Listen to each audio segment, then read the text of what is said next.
Rather than making them or talking about putting up a fence, why don't we work out some recognition of our mutual problems, make it possible for them to come here legally with a work permit, and then while they're working and earning here, they pay taxes here.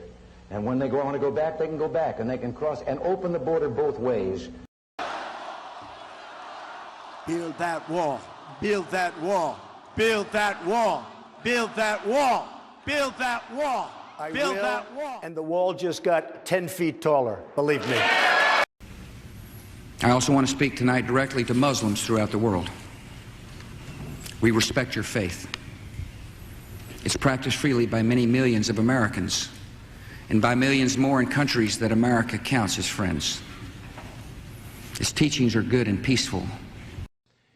Donald J. Trump is calling for a total and complete shutdown of Muslims entering the United States. And now I sign legislation which takes a sledgehammer to another wall, one which has for too many generations separated Americans with disabilities from the freedom they could glimpse but not grasp. We will not accept, we will not excuse, we will not tolerate discrimination in America. Written by a nice reporter. Now the poor guy, you got to see this guy. Oh, I don't know what I said. I don't remember. He's going like, I don't remember. Oh, maybe that's what I said.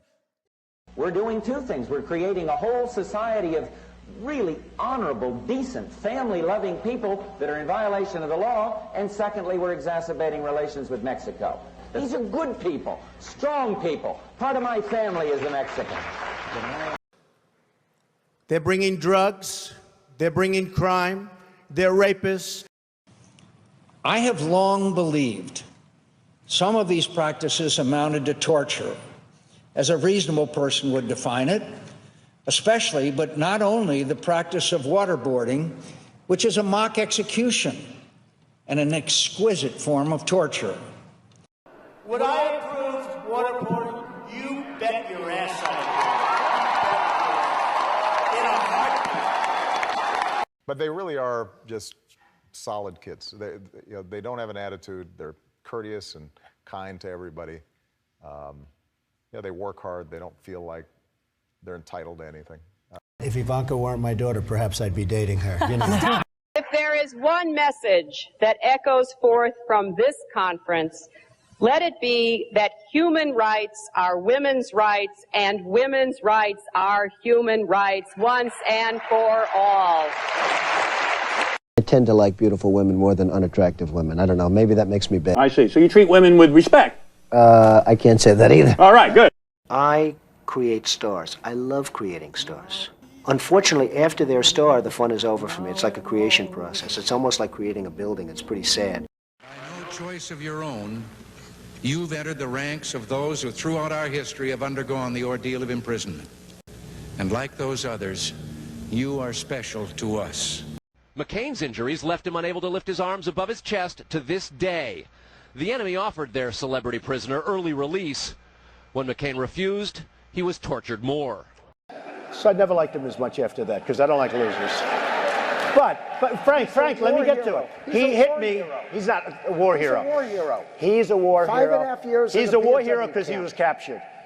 I like people that weren't captured, okay? I hate to tell you. Do you agree with that? He's a war hero because he was captured. We all know that human activities are changing the atmosphere in unexpected and in unprecedented ways.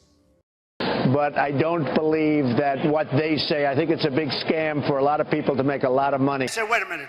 So if I take hairspray and if I spray it in my apartment, which is all sealed, and you're telling me that affects the ozone layer? Yes. I say, no way, folks, no way. Mr. and Mrs. Mansour, America owes you a debt that can never be repaid. This nation will always cherish the memory of your son. We will not let his life go in vain. This nation will always honor the sacrifice he made. May God comfort you. May God bless America. If you look at his wife, she was standing there. She had nothing to say. Maybe she wasn't allowed to have anything to say. You and I are told increasingly we have to choose between a left or right. Well, I'd like to suggest there is no such thing as a left or right. There's only an up or down. Man's old age dream, the ultimate in individual freedom consistent with law and order, or down to the ant-heap of totalitarianism. And regardless of their sincerity, their humanitarian motives, those who would trade our freedom for security have embarked on this downward course.